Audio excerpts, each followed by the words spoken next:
Welcome back. We continue to learn about the Beit HaMikdash. Specifically, we're focused on the mitzvah of the honor guard duty, the responsibility that was placed upon the Cohanim and Levi'im. In previous episodes, we've elaborated on this mitzvah. It comprises both a positive commandment of the Torah, and stopping the watch would be a violation of a negative commandment. That's pretty unusual.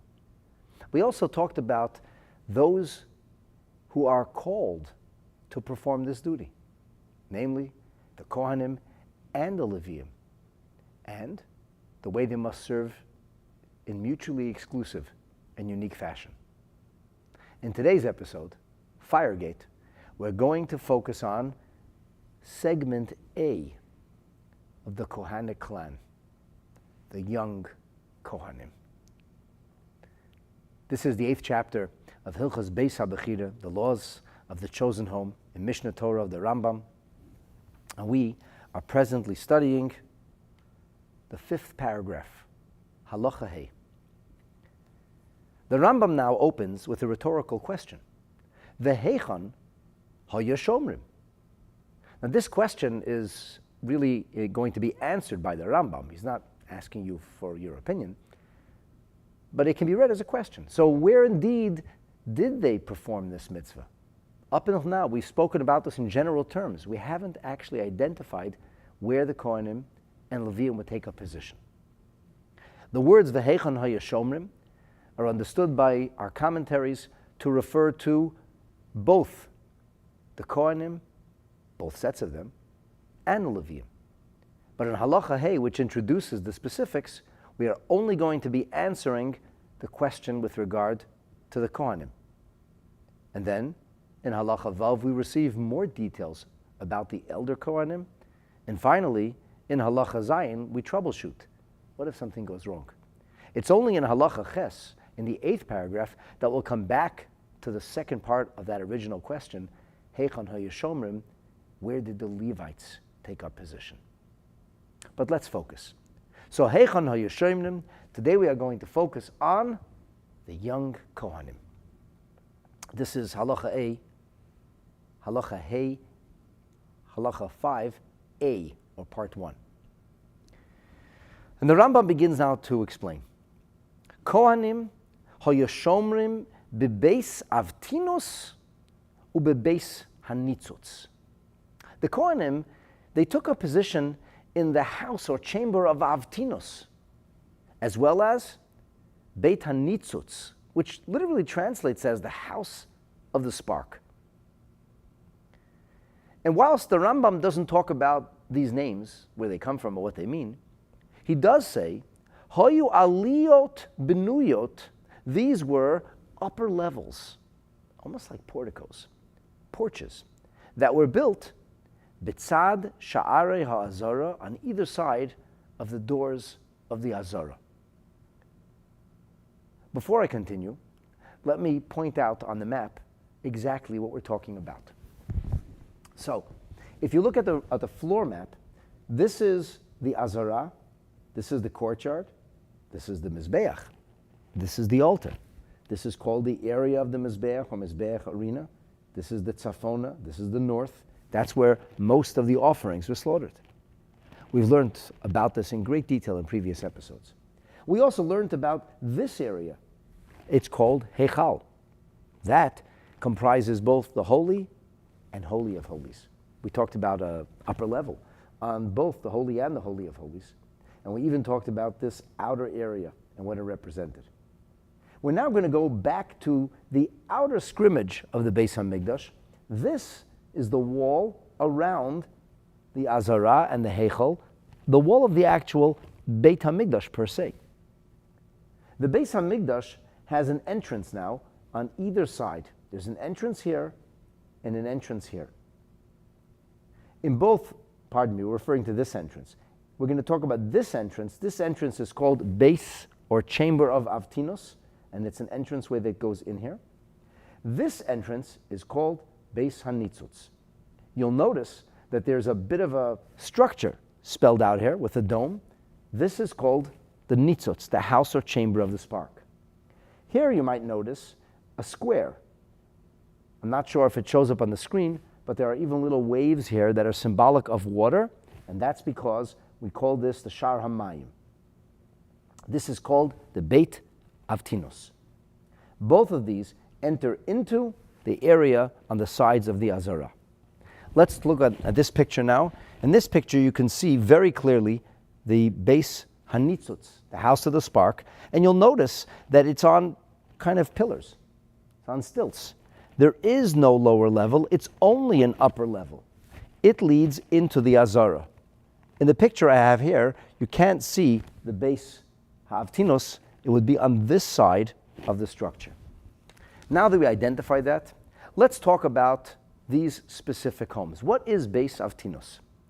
So the Kesef Mishnah says that if you want to understand these words of the Rambam, you really have to take a look at Masechet Tamid, at the first chapter of Masechet Tamid.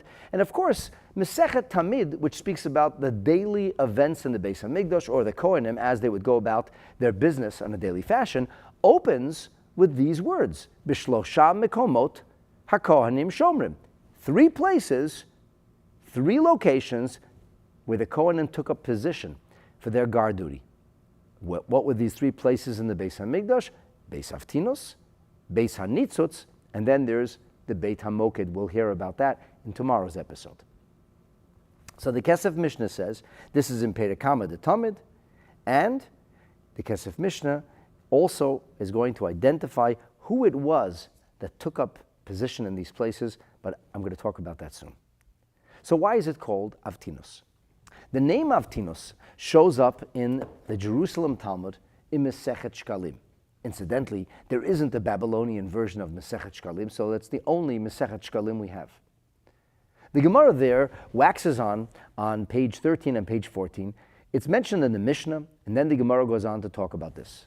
The house, the name Avtinos was named after the senior member of this family.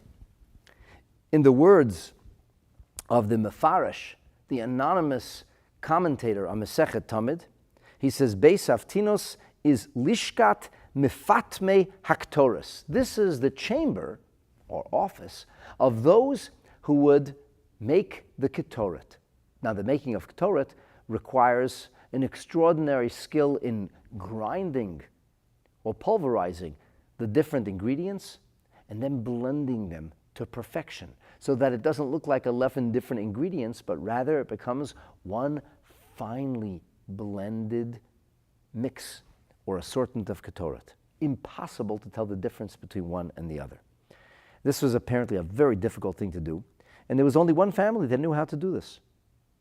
This Aliyat Beis Avtinos, this is where the Kohen Gadol will be taken prior to the service on Yom Kippur to learn all about the Ketoret, something called the laws of Chafina, which is said to be a very, very difficult and challenging method of service in the Beit HaMikdash.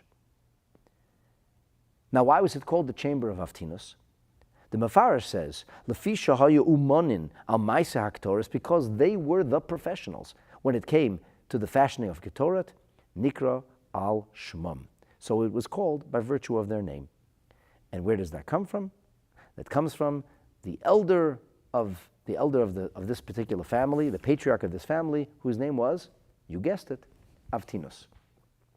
So the Gemara in Shkolm speaks about this family. The Gemara says that they were the professionals and they charged a hefty fee. They refused to divulge their secrets. The Gemara in Masechet Shkolm tells us that when the Chachamim were dealing with these exorbitant billings, they decided to try and bring in some perfumers from Alexandria. Apparently that was a place where there were a lot of professionals. They brought the professionals in, they could replicate the Ketoret. However, there was a particular herb, some kind of vegetation, called Mala Oshon. We only know it as bringing up the smoke. It somehow had a property of consolidating the smoke so that it would go up in a particular way. And it performed wonders. The people from Alexandria could mix the perfume. They couldn't identify Mala Oshan. Having no choice, they returned to the house of Avtinus. Now the Gemara discusses the house of Avtinus and the various secrets, the secretive nature of this family. The Gemara comments that in this family, any woman who married into the house of Avtinus would have to accept upon herself never ever to use perfume. Or you couldn't marry a boy from Avtinus. They did this because they wouldn't want anybody ever to say that they benefited or used the perfume of the Beit HaMikdash. The Gemara goes on to tell stories about the Maila Oshan, how nobody knew what it was, how one boy recognized it but refused to divulge. And in the end, Rabbi Akiva, when he realizes how carefully this family kept a secret, he says, we've been speaking somewhat disparaging about this family, but the way that they kept that secret, the way they guarded the details, instead of disrespect, they're actually deserving of our greatest respect. Anyway, there's a lot to be said about this family. Some people call them almost a mythical family, like a family that was larger than life, and a family that literally fell apart after the Beit HaMikdash was destroyed, because their whole identity was based on this sacred service they would perform. That's where they do the avodah, the service of making the Ketoret, and that's where the Young Kohanim would be. But of course, we didn't hear about the Young Kohanim yet. Let me share with you the words of the Tiferet Yisrael in his commentary on the Mishnah. He says, this place, which is called Avtinos, was the Lishka, the area in which the actual Ketoret was made. Ubekotel darom shel Azara haya. It was on the south wall of the Azara, al sha'ar hamoyim, over the water gate. The water gate is where water would be brought in for the special water libations on Sukkot. So above it, there was an actual gate that was used but once a year. Above it was this portico. There's no better word for it, because it didn't have a lower floor, built on stilts. Why was this? Well, this is really interesting. You see, the Rambam tells us that aliyas v'gages lo niskaches. Invariably, the Rambam says that the reason for these two-floor structures is because the roofs and the upper floors, and I mentioned this prior, of the temple courtyard were not nitkadesh, they weren't consecrated. And this, of course, is very significant, because if that would have been the case, it would have been forbidden for people to sit or certainly to lie there. And we're going to find out that the people who were doing work so close to the Beit HaMikdash couldn't be standing the whole time. And it was even possible for somebody to recline. So we wanted to keep it close to home, but we didn't want it to be in a sacred area, because the only one who's ever allowed to sit in the Azara, in the courtyard of the Beit HaMikdash, is the Melech Yisrael, is the king of the Jewish people, and that happens once every 7 years during the year of Hakel. That's a subject for another day. So what did they do? They built a second floor. They didn't need a lower level. They only needed the upper level. And this would be the area where the Ketoret was made, and as we'll see, where the Kohanim kept watch. So that's what the Beis Avtinus is. What about the Beis HaNitzutz? So with regard to the Beis HaNitzutz, we have an interesting comment from the Rabbi Yosef Kurkus. The Marie Kurkus says about Beis Avtinus, that's the place where they made the Ketoret. And interestingly enough, I'll just add one more detail to the Beis Avtinus before I go on to the Beis HaNitzutz. This is also the place that during the time of the second Beit HaMikdash, as the Rambam elaborates in great details in a different set of halachot to deal with the service of Yom Kippur, where the Kohen Gadol was administered an oath that he was loyal to the oral traditions of the Torah, and that he wasn't infected with the spirit of heresy that had taken root amongst the Jewish people during this time. So this is kind of an area or chamber which had multiple uses on rare occasions, but was used on a daily, or should I say, nightly basis to house the Kohanim who were performing this sacred guard duty. Mari Kurkus goes on to say, Beis HaNitzutz, he says simply, Lo Nitba'er Ta'amo. We don't know why it was called the house of spark. The Mefarash on the Gemara in Masechet Tamid also says, Lo Shamati Botam. I never heard a reason. I don't know why it was called house of spark. However, other Rishonim do talk about the name and what it might mean. In fact, in the commentary of the Rosh, it says, with regard to Avtinos, he was Rosh La'oto Mishpacha, he was the head of that family, and they were the experts. They called themselves by his name.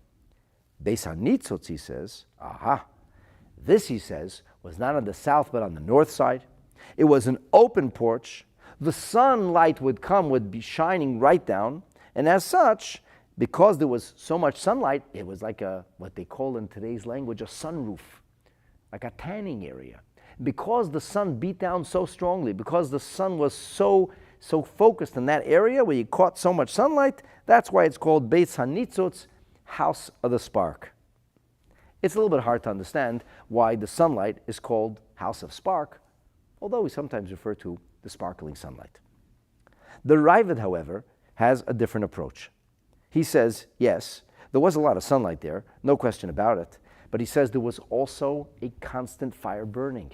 It was open air, and there was a fire burning. And he says this fire was used not to warm the Kohanim, that'll be in the Beit HaMokid, the house of the hearth.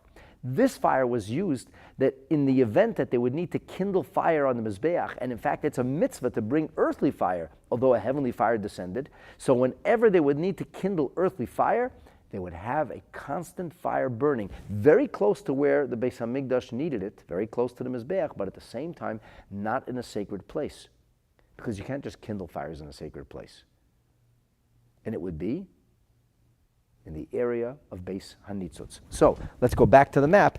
Right here, you'd have a constant fire burning. The Mizbeach is here, and if you need a fire, you'd have to go up to the second floor, get the fire, and then carry it around to the Mizbeach. You can see it here in this picture a little more easily. It's really kind of easily accessible. You go through this door, and you go straight down this area, and you come to the Mizbeach. And this is called the Beit HaMokid. We'll learn about that tomorrow. This fire was a fire burning here as well, but this fire was needed to warm the Kohanim, and we'll hear about that with God's help tomorrow. So now you know why it's called Beit HaNitzutz. Very interestingly, the Tiferet Yisrael in his commentary, the Mishnah, says something very similar. He says, why is it called Beit HaNitzutz, the house of the spark? Spark sounds like fire. He says, wasn't there a fire in the Beis HaMokid called the house of the hearth? He says, yeah, there was. However, that was a different kind of fire, and there was a lot of smoke going up over there, and its fire wasn't always, if you will, burning or raging in the same fashion. So therefore, there was a fire burning here in the Beit HaNitzutz, the house of the spark. And this was from Me'etzim Shemitkaimin Nitzutzan Shalahan Zma Meruba. They'd have coals burning there, hence the name spark. And there would be always, and if anything would ever be erased, they'd always have coals burning. There'd always be a fire or at least a spark. And Yimaru lahavi eish misham. They'd bring quickly fire to the Beit HaMikdash from there in case the fire would go out on the Mizbeach. And he says it wasn't a big fire, it wasn't a raging fire, it was what you would call a pilot light. And that's why it was called Beit HaNitzutz. So like you have on a gas stove today, a small pilot light burning. It's only when you want to kindle the fire, you kindle it from that pilot light. That was the meaning of Beit HaNitzutz, he says. Well, there you got it. So now we have an understanding as to why it's called Beit HaNitzutz, and let's go back to the words of the Rambam. So where were the Kohanim? They were in the Beit HaNitzutz. They were in the Beit Avtinos, the place of making the Ketoret, the place of spark, where there was a pilot fire kept burning at all times. Rambam tells us, as we learned, they were on the upper levels, and they were built on the side of the walls of the Azara. Now we're going to hear who performed the watch in these positions. Says the Rambam, V'harovin, Rovin, we'll see, is a term that's used for young Kohanim. Hayu shomrim sham. They would be the ones to work there. The Kesef Mishnah says, this is the Beit Yosef, Harovin, who were they? He says, kids. Lo higia la'asot avodah. They weren't of age to perform service in the Beit HaMikdash, so they did the night shift. They stayed up. And he says they were pchusim mishlosh esrei, under bar mitzvah, literally children. The Radvaz says that they were bachurim sha'adayin lehigiu lechinuch avoda. Radvaz is a little less explicit. He doesn't say children. He doesn't mention bar mitzvah. He says they were young. In fact, from the verbiage that Radvaz uses, bachurim, we could surmise they were teenagers. And we know that this is halacha in the Rambam, that generally speaking, the Kohanim did not actually serve until not the age of bar mitzvah, but the age of full majority, which is 20 years old. That's the age of conscription, for example, in Torah law. It's also the age when a child is no longer a child in business matters, and he can get involved in selling his family real estate. So this is the opinion of Radvaz, opinion of the Kesef Mishnah. Clearly, before Bar Mitzvah, Kesef Mishnah doesn't say that explicitly. However, when we take a look at the Mefarish, the commentary, the anonymous commentary of Masechet Talmud, he says, Reuven, Kori Kohanim, these were how Kohanim were referred to, Sha'adayin, Lo Higia, they hadn't yet reached the age of Asot Avoda. Kigoni says, for example, they didn't have to be children, but they could, for example, be Pchusin Miyud Gimel Shana. They could be less than 13 years old. And he says, we know that the Targum renders the words Vayigdal Hanar, and the young man grew up. The Targum says, Verovo Ravia. So Ravia is a term for a small child. Fi Shadayin Lo Higia Lasot Avoda, says the Mefarish, because they didn't yet reach the age of being able to serve in the Beit HaMikdash. So therefore they said, you know what? You go on guard duty. Spend the night up. You'll learn Torah, you'll pray, you'll be up, you'll be preserving the dignity of the Beit HaMikdash, and it won't in any way detract from your performance of serving the next day in the Beit HaMikdash, because, hey, you can't serve anyway. The Mefarish adds a very interesting idea. He says, Otan she'icholin la'avod, those who could actually serve in the Beit HaMikdash, enam rotzen lishmer, they don't want to be part of watch, the guard duty. They want to actually serve in the Beit HaMikdash. They want to do something. And the yicholin la'avod, ein anu manicha nosa lishmer. It's only logical that those who could do real work shouldn't be left just to stand guard, just to maintain a watch, which is about mindfulness and a display of not having neglected the Beit HaMikdash. The Lechem Mishnah takes extraordinary exception to this. Now, I want to tell you, before I go to the Lechem Mishnah, the Mishnah Lamelech, pardon me. The Mari Kurka says also, he says that these were children. He calls them Pirchei Kahuna. You know, Pirchei is a word that's used for children, small children. And he says they're called Ravia, which sometimes means even babies. And he's a child. And he says the word Ravia is the primary meaning. This is a description of children. So when the Rambam says Reuben, the Rambam is ruling for us and telling us that this is specific for children, young Kohanim. The Mishnah Lamelech is very unhappy with this interpretation. He says the Rambam doesn't spell out less than age of bar mitzvah. He says, but the commentary on Masechet Talmud does. And he says, so does the Kesef Mishnah, the Bet Yosef in his commentary on the Rambam.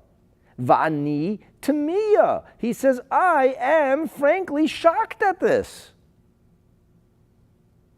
If they aren't bar mitzvah, if they're what's called in halacha a katan, a minor, he says, einam b'nei mitzvot. So then they're not obligated in performance of mitzvot. And he says, so what are you going to tell me? That this was a Cohanim and Levi'im mitzvah? And the mitzvah was actually performed by the Levites? He says, yeah, that's not going to work. We learned in the previous episodes that there is a verse that identifies the concept of the Kohen's watch, down to the 3 places, whether it's because it's Aaron and his 2 sons, or because the Torah uses the word watch thrice in the same verse. It says clearly, the verse that speaks about the watch is directly addressing Kohanim.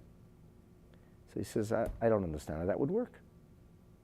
As such, the Mishnah Melech comes to the conclusion that despite the fact that the verbiage of Ravia is indicative of small children, and the Rambam, we know, was very careful with the words he chose, it must mean not children, but teenagers.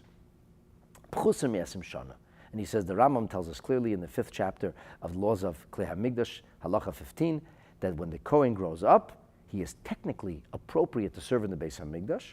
However, the Kohanim would never allow a child, a teenager, and they didn't allow him to serve until the age of 20.